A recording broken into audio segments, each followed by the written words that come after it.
Hello everyone, I'm Neya and welcome to my channel. In this video, I'm going to answer one of your questions. What are out-of-body experiences? How we can have them, and are they dangerous?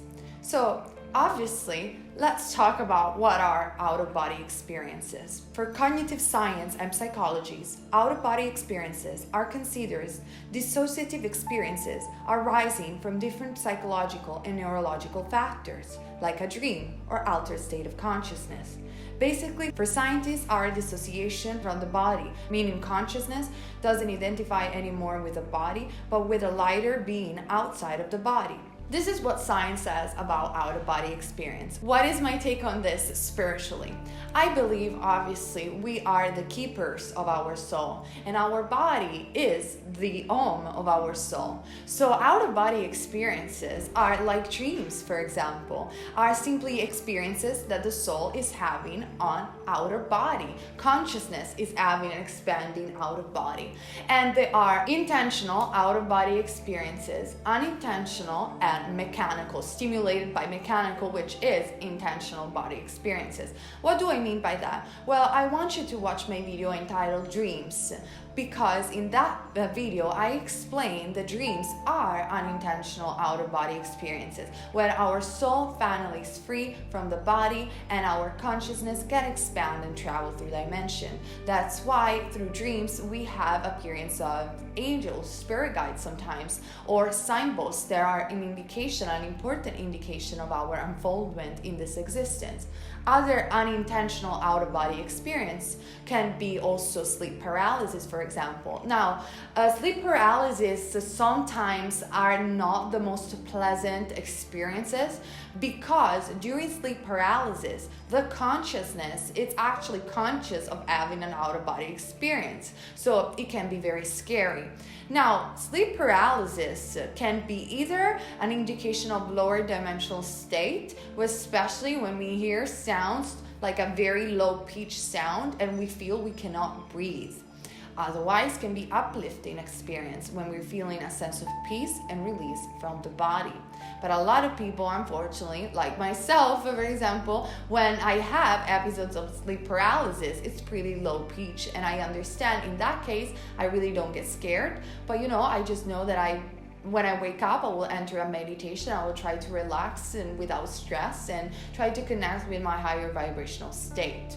Then other out-of-body experiences can be considered, apart from sleep paralysis and dreams, near-death experiences. Near-death experiences is when the body is basically dying or dead for a couple of seconds or sometimes even minutes, and the person, the consciousness of the person, remembers what is happening. And these are incredible, by the way. We have testimony of people being in hospital remembering exactly what was going on around them, and even traveling in this earth, in the astral realm, going to visit their loved ones while they were having near-death experiences. We also have other very fascinating testimony of people seeing the light and talking with Christ consciousness or angels or a God, an entity outside of the body. I actually really suggest you guys to have more readings, for example, in the books of Dolores Cannon, PhD Michael Newton, and Brian Weiss, to have further knowledge in regards to this type of out-of-body experiences, because spiritually I think it's mesmerizing the knowledge that we can gain from near-death experiences. I made a video called Born Psychic where I explain my almost near-death experience if you guys are interested. Now, let's talk about the intentional out-of-body experiences. Well, we know that if out-of-body experiences are a dissociation from the body, explained psychologically, scientifically, or spiritually, of course, I'm not going to lie to you, certain type of drugs, when administered, can cause the effect of an out-of-body experiences. We're talking obviously about dissociative drugs such as psychedelic, LSD, DMT, ketamine, and so on. Now, DMT is actually a substance that is produced by our body naturally through the pineal gland. When the pineal gland is decalcified, the pineal gland is also spiritually well known as the third eye. So there is a correlation right there. But in my own experience, I would never suggest to people to use drugs for out-of-body experiences. Why am I saying that? Well, technically, even marijuana could be a dissociative drug to a certain extent. Why am I not suggesting that? Because having a out-of-body experience doesn't mean that you are vibrating to a higher consciousness. What do I mean by that? Well, a lot of people are talking about astral projection, so let's put them together for a second. When you're taking drugs, you're having literally an astral projection, or most likely. But we know that the astral realm, it is very dense, and every source of energy, trust me, lives in the astral realm. So yeah, technically we can say that you're having an out-of-body experience. But why isn't that suggested? Because in the astral plane, having such a lower vibration caused through the drug experience, you can only attract to what you're matching to.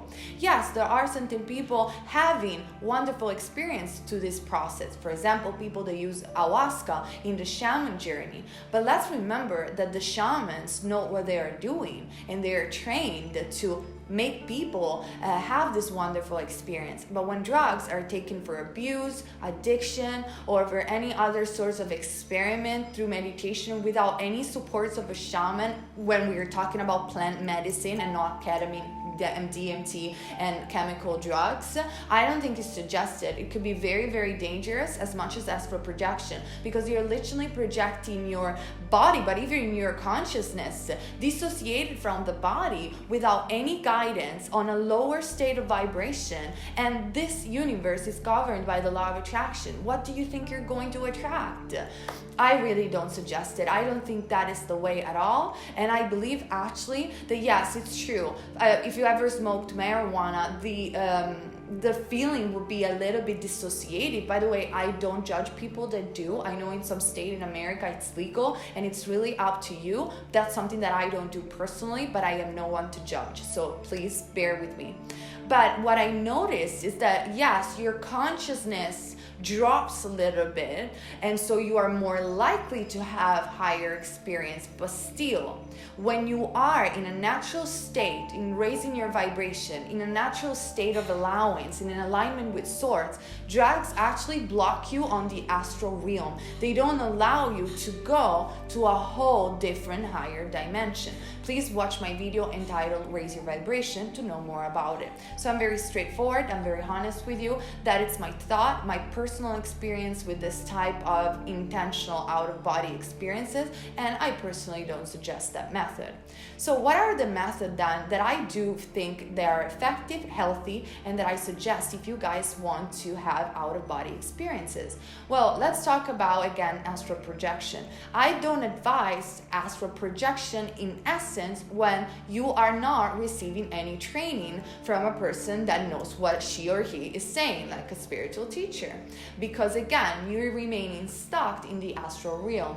What do I suggest, for example, is daily meditation and practice to connect with source energy, which is all that is, to the higher consciousness and realm. In that sense, during deep states of meditation, you can have an uplifting out-of-body experience, that it's only love, oneness, and bliss. Yes, probably it will take a while to get used to meditation. It's a journey, it's a process. Monks literally take years to enter those states of trance, but it's likely very possible. I think we are raising really the vibration of the planet, and so entering higher states of consciousness in an out-of-body experience and communicate with the higher realm. It's very possible and can be done through meditation, trance in a very healthy way without no dangers at all. Then there is another peculiar and very interesting method that even Thomas Edison and Salvador Dali used to do. Well, they used to basically intentionally enter an out-of-body experience through dreams, through taking naps, which is very fascinating because we're practicing mental induction, falling asleep physically without losing awareness. The mind awake and the body is awake. Thomas Edison used to use the mind awake and the body awake to resolve problems while thinking and downloading his invention.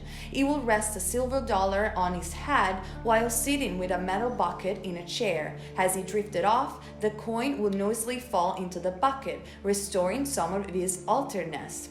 And something similar was done by Salvador Dali. This is very interesting and very true. And another example that I would give is also Edgar Cayce, the sleeping prophet. Edgar Cayce used to have downloads to taking naps and sleeps from the higher consciousness and the higher realm. Why? Because when we fall asleep in this altered state of sleep, but our body is still awake, our mind and consciousness is still awake in the dream state, that's where we have our profound visions.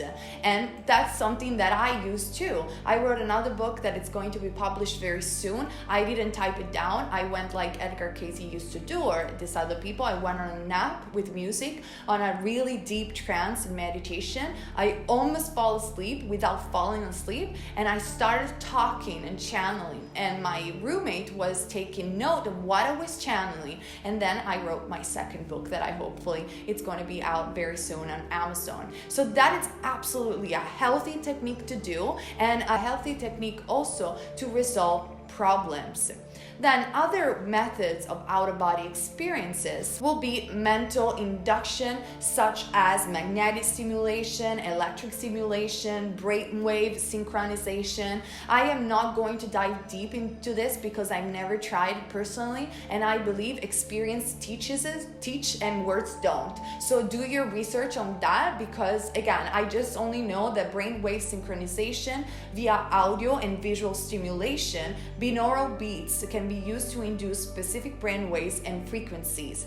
And this actually reminds me of the movie The Clock Orange, Arancia Meccanica in Italian. I hope I'm pronouncing the name of the movie, where he was basically obliged to watch certain images and listening to certain music because the synchronization of that brainwave would have altered his state of consciousness. So that is a way to have an out-of-body experience, which I've never tried, and personally I'm not really interested to try, but so you know that's something that is out there. So as you can see, I'm more for the balanced, healthy way of having out-of-body experiences, because I believe, first of all, that we all have unintentional out-of-body experiences while we're dreaming. Taking naps and enter meditation can be always useful, not only to raise our vibration, but to really shift our consciousness to who we really are and connect and align with source. But then I don't really think, especially right now on the planet, that it's really necessary to seek such out-of-body experience, supernatural, and to push the limit of our consciousness and body. I don't think personally it's necessary, but there are some people that are truly talented, and they, like Edgar Cayce was, or I heard even of astral projection teachers that teaches you how to walk even through space-time reality through out-of-body experiences.